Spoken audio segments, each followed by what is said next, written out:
La Desterrada, una radio dedicada a difundir cultura.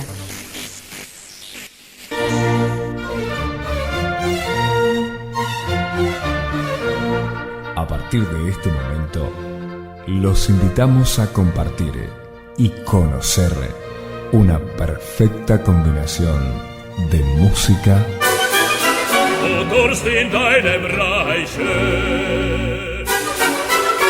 letras,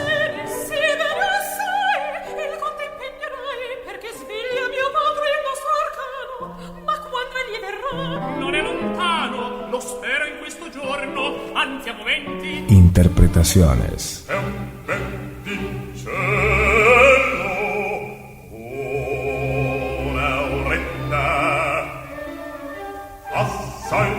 Sonidos que viajan por el aire. Operaire. La excelencia de un estilo. Muy buenas tardes, amantes de la ópera y la música clásica. Bueno, feliz día de la radio para todos. Feliz día a Fernando. Feliz día a Fernanda Colombo. Me parece fantástico que la radio hoy, no sé cuántos años cumple, pero ya son muchísimos desde la primera transmisión que se hizo desde la azotea del Teatro Colón. Lamentablemente, bueno, estoy solo en el programa de hoy. Luciana está en un ensayo de una Carmen que se va a presentar durante la semana que viene, así que calculo que el viernes que viene ya me acompañará nuevamente. Bueno, lo que preparé para hoy creo que puede ser bastante interesante. Son oberturas de Mozart. Parece mentira, ¿no es cierto?, la cantidad de años que pasaron desde que Mozart falleció y sigue vigente en todas las salas del mundo. Porque hay una realidad, la belleza no tiene tiempo, la belleza nunca muere, y la música de Mozart es realmente bella. Al margen de que es bella, es realmente súper interesante. Vamos a empezar con la obertura de Idomeneo. Idomeneo es una ópera maravillosa. Yo todavía no tuve oportunidad de hacerla, pero no descarto en algún momento poderla hacer.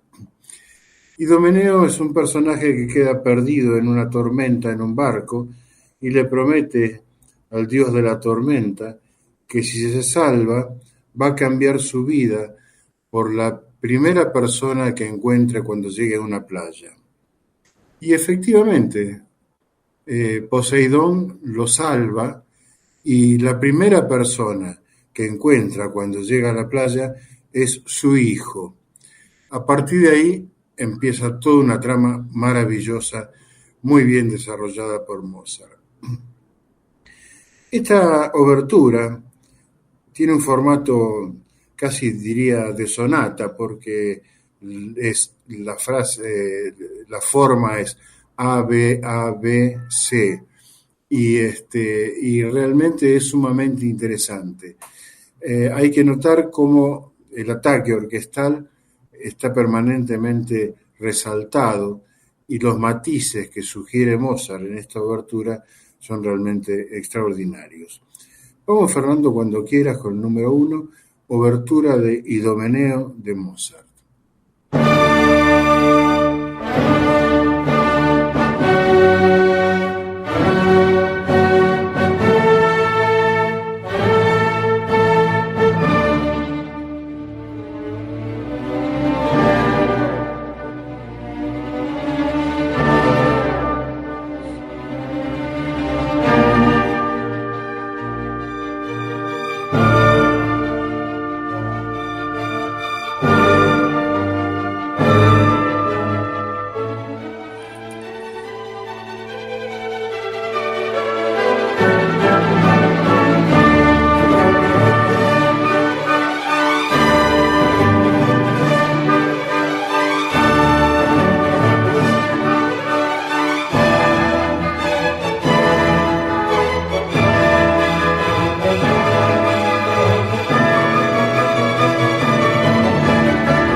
Operaire, gente que hace ópera hablando de ópera.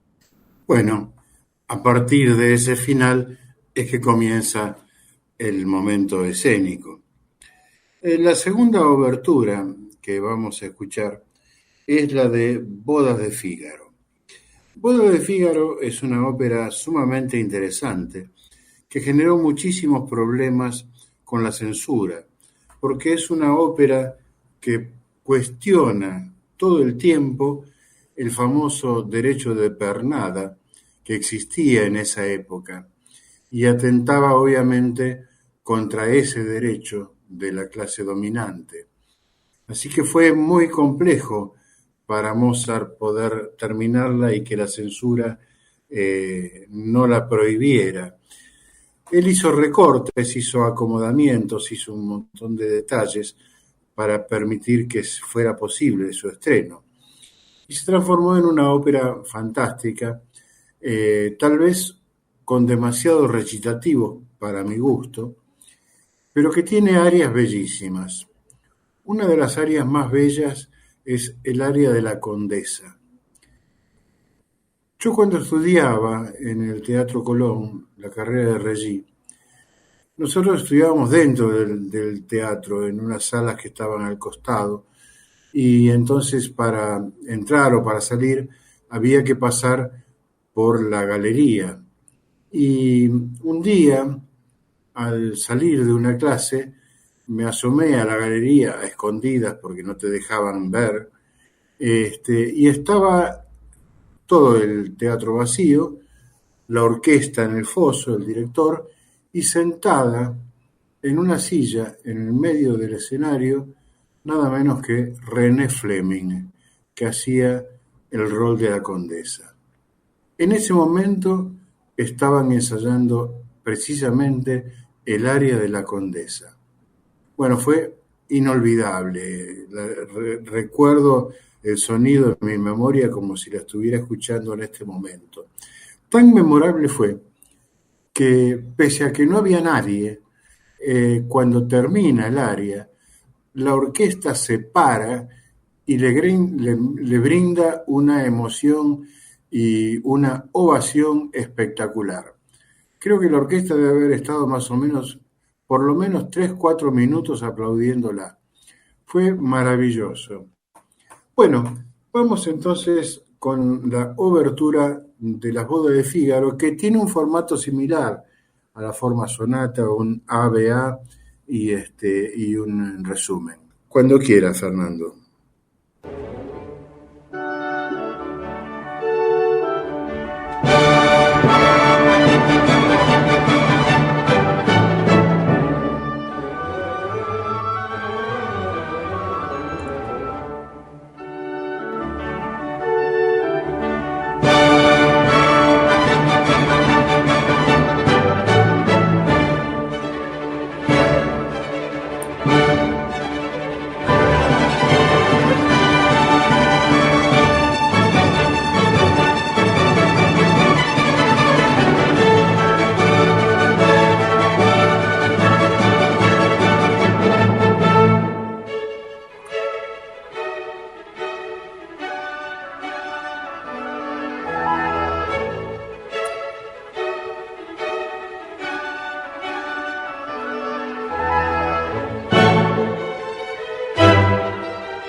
se necesita un espacio.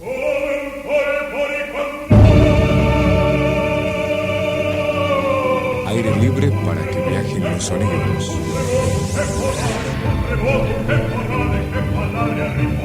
Nosotros lo conseguimos. Ópera Aire. La excelencia de un estilo. Bueno, Don Giovanni. ¿Qué les puedo contar de Don Giovanni? Una vez en Paraná tuve la oportunidad de cenar. En ese momento estábamos preparando la famosa Aida, estoy hablando del 2004, y cenamos junto con el gran maestro Reinaldo Zemba, especialista en música eslava, que dirigió en todo el mundo, y que yo tuve la suerte de que él dirigiera la famosa Aida, el año siguiente la Carmen, que también hicimos al abierto, y luego lo invité a que dirija la flauta mágica acá en el Teatro Avenida. Y también estaba en esa cena el director de la Sinfónica de Salta, Felipe Iscaray, era en ese momento. Bueno, ahí quedamos en que en algún momento íbamos a hacer el Don Giovanni. Efectivamente, contratado por la Sinfónica de Salta, que era la que producía este Don Giovanni, viajé a Salta y buscamos espacios para hacerlo. En ese momento Salta no tenía un teatro de ópera. Y encontramos un estadio de básquet que se llamaba el Estadio Delmi. Todavía debe estar. Bueno, transformamos el estadio en un teatro. La capacidad era de 6.000 personas. Entonces, la idea era que, aunque era tan grande, no quedara la gente lejos del escenario, por lo cual construimos un escenario en forma de U. Dentro de esa U estaba ubicada la Sinfónica de Salta. Y construimos el escenario y construimos también toda una parrilla de luces. Y realmente fue fantástico. En una de esas funciones asistió el que era entonces gobernador y quedó tan impresionado que dijo, bueno, tenemos que construir un teatro de ópera. Y a partir de ahí se empezó a construir, a refaccionar y a transformar el Teatro Central en el Teatro Municipal en un teatro de ópera.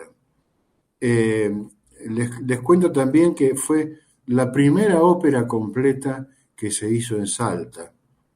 Y la segunda ópera completa que se hizo en Salta, ya en el teatro refaccionado y habilitado para ópera, fue La Flauta Mágica, que tuve oportunidad también en esos momentos de hacerla no solo en el Teatro Municipal, sino también en Jujuy.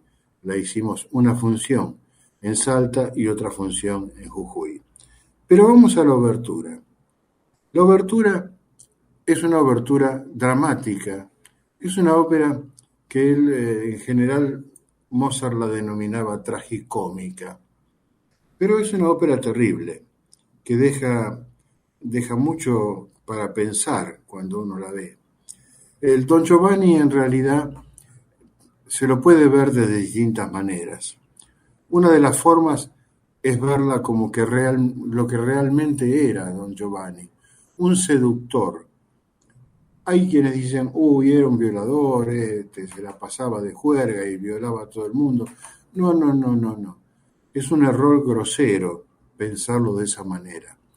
Nunca violó a nadie, ni siquiera al principio, con doña Ana, cuando él sale del dormitorio. No es que la haya violado, para nada. El arte de él era la seducción, la famosa seducción del Don Giovanni. Hubo muchos Don Giovanni, está también hecho por muchos otros autores, y en general la versión es siempre similar.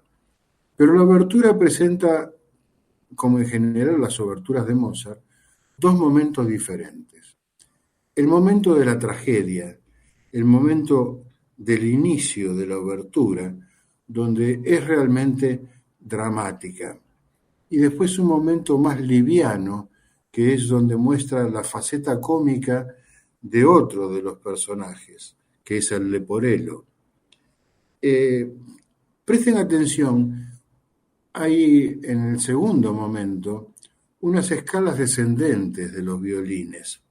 Esas escalas descendentes se repiten en el área del retrato de Leporello, perdón, en el área del catálogo de Leporello, y representan la risa de la orquesta.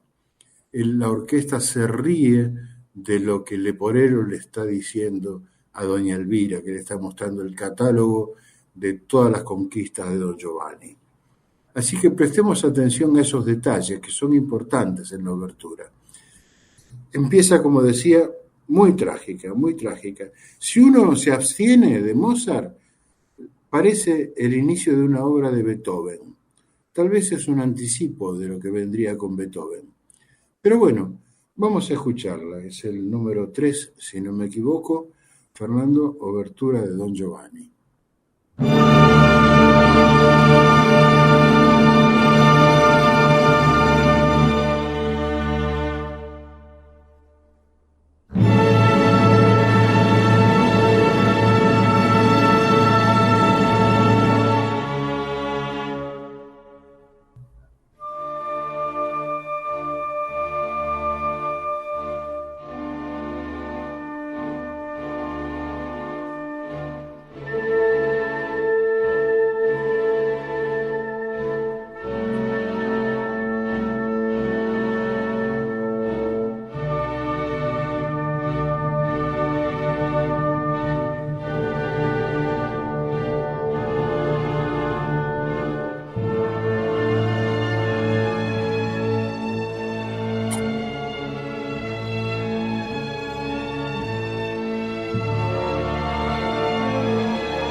La ópera y usted, los únicos protagonistas.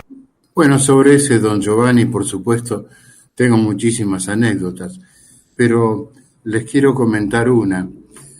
Cuando estábamos terminando ya de armarlo, que faltaba nada más que el ensayo general, el barítono que tenía que hacer Leporello se enferma y no lo puede cantar. Así que tuvimos que pensar quién lo podía cantar y llamé a Buenos Aires a Luciano Garay. Le digo, che, Luciano, ¿qué haces esta tarde?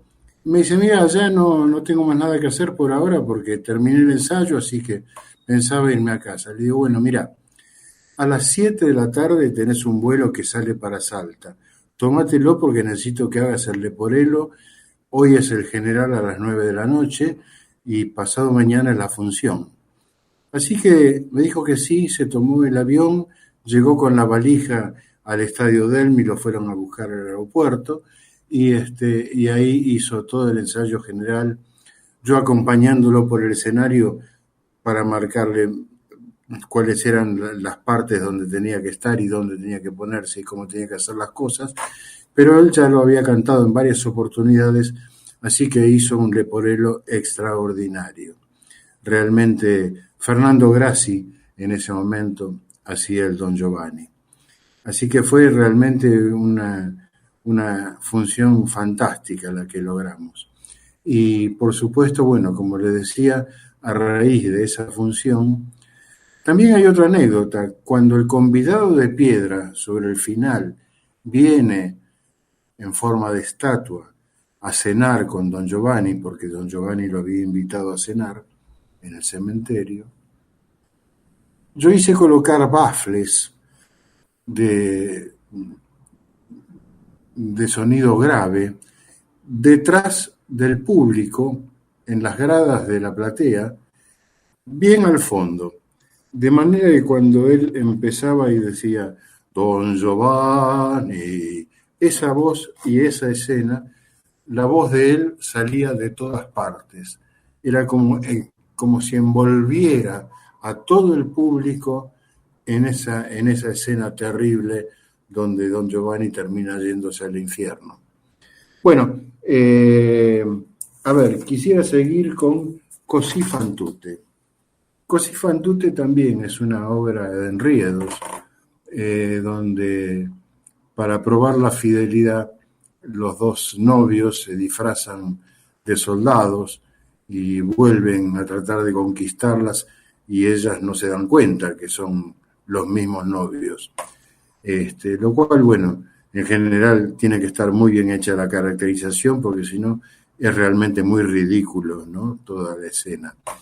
Pero también es una ópera larga con demasiados recitativos y tiene momentos, como en todas las obras de Mozart, tiene momentos bellísimos. La obertura esta tiene una particularidad que se repite después en Flauta Mágica. La participación muy importante de ahora, en estos tiempos, es el oboe. En esa época se llamaba el corno di bassetto y tenía un sonido similar al oboe, pero era totalmente de madera. Era una del grupo de las maderas. Yo le pido que presten atención a el protagonismo que tiene durante toda esta obertura el famoso corno di bassetto, o sea, el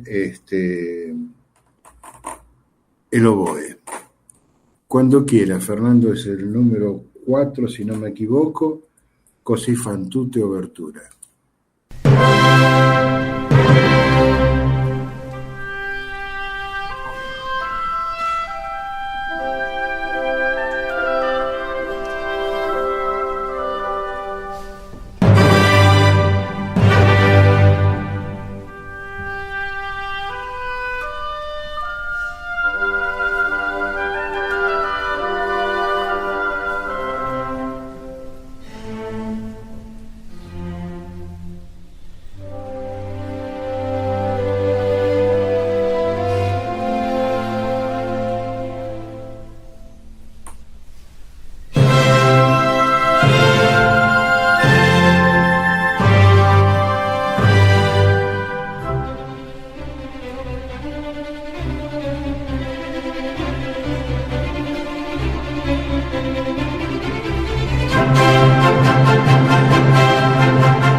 Tus oídos merecen todo lo bueno.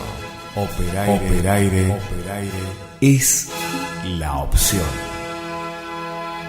Bueno, maravillosa obertura de Così fan tutte. Vamos a Flauta Mágica. Flauta Mágica en realidad no es una ópera, es un Singspiel. Y la diferencia entre una ópera y un Singspiel, es que tiene partes habladas, partes dialogadas. La ópera es totalmente cantada. La obertura de Flauta Mágica tiene dos partes. Por supuesto, Flauta Mágica es una ópera de iniciación masónica. Esa es la realidad a través de la cual fue escrito. No es una ópera, a mi modo de entender, especialmente pensada para chicos. El mensaje es un mensaje masónico todo el tiempo. Y ese mensaje masónico empieza en la obertura. La obertura tiene 3 acordes, que el número 3 es el número masculino de la masonería. E inmediatamente después tiene 2 acordes más. Entonces llegamos a 5, que es el número femenino de la masonería. Y también esta ópera involucra una cosa fantástica. En esa época había muchas logias masónicas, muchísimas. Tal es así que en algún momento la Gran Logia invitó a que se juntaran las logias porque era muy grande la cantidad. Mozart, por supuesto, era masón, hizo masón al padre. Pero el hecho de incluir el número 5 dentro de estos acordes iniciales de la obra tiene que ver con que Pamina, el famoso personaje femenino de Flauta Mágica, hace compañía a Tamino durante la ceremonia de iniciación masónica que tiene lugar dentro de Flauta Mágica, cuando superan las pruebas del fuego, del agua, en fin. Ella lo acompaña permanentemente. En consecuencia, Pamina es la primera mujer reconocida dentro de una obra musical como masona. Esto es un verdadero avance para esa época, donde las logias de mujeres prácticamente no existían, y si existían, estaban supervisadas por logias de varones. Bueno, también hay otra particularidad en esta partitura. Pasado el inicio, de pronto retoma con un tema que yo les voy a contar de dónde sale. En 1772, el emperador de Austria invita al zar de Rusia a pasar la Navidad en Austria. Y como en esa época era costumbre, se hacían concursos de piano. Lo invitaron a Mozart y a Clementi. Mozart tocó un tema infantil y lo empezó a desarrollar de una manera magistral, impresionante, que lo transformó prácticamente en un concierto de piano. Clementi interpretó su sonata número 2. Bien, cuando se estrena Flauta Mágica, unos años después, en la segunda parte de la obertura está el tema de la sonata número 2 de Clementi, por supuesto transformado y elevado a una potencia musical increíble. Tal es así que un amigo de Clementi le dijo: «Che, ¿viste la Flauta Mágica? No, vení, vamos a verla».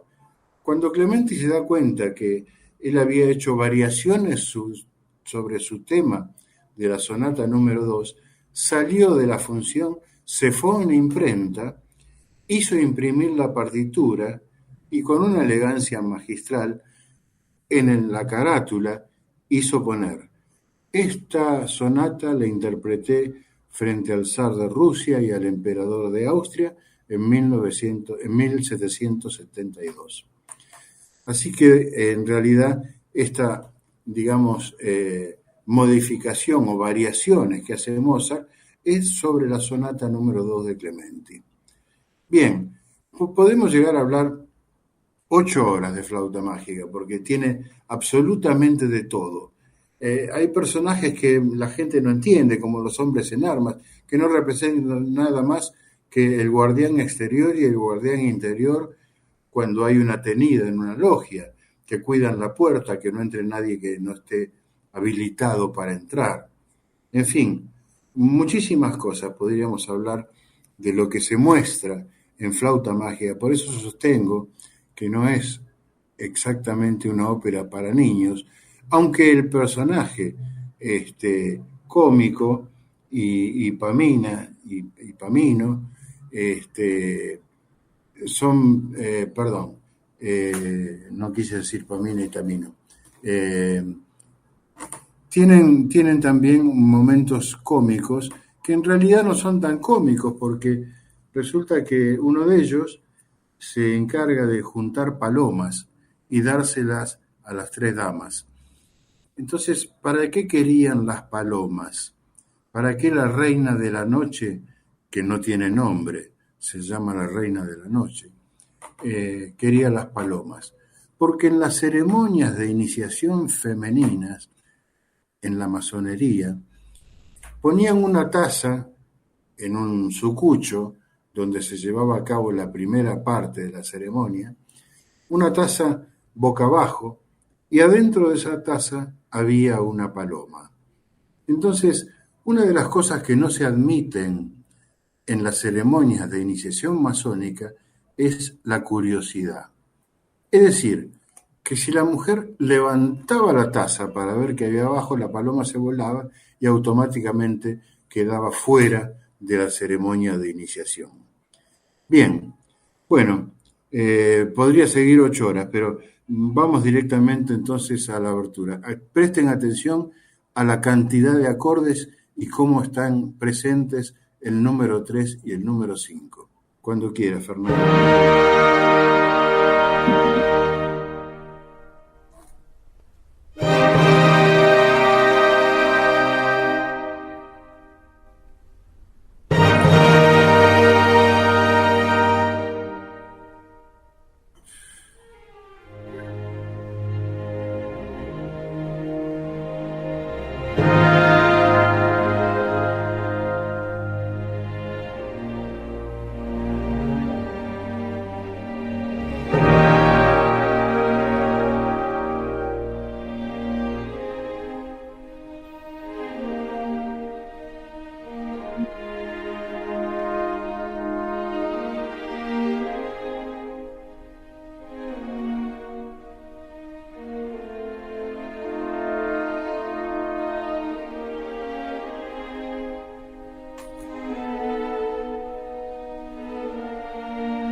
Operaire.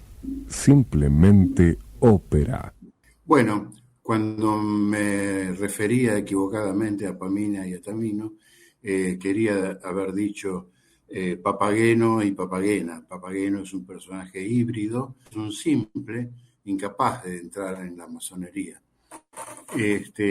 Pero bueno, creo que me quedan apenas 8 minutos y quisiera también pasar una obertura que tiene que ver con otro Singspiel, que es El rapto en el Serrallo.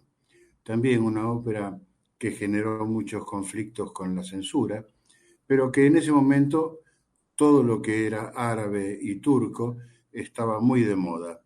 Así que no quiero perder los minutos que me quedan y si querés, Fernando, arranquemos con el número 6.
Bueno, estamos ya en tiempo cumplido. Gracias, Fernando. Espero que hayan disfrutado de esta selección de oberturas de óperas de Mozart y nos encontraremos el próximo viernes, como siempre, en La Desterrada. Feliz día de la radio nuevamente y será hasta el viernes. Gracias.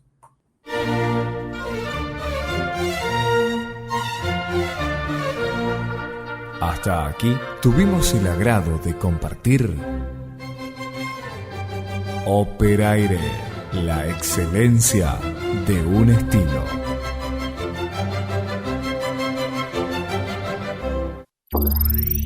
¿Te perdiste un programa? Volvélo a escuchar en nuestra plataforma web ladesterrada.com.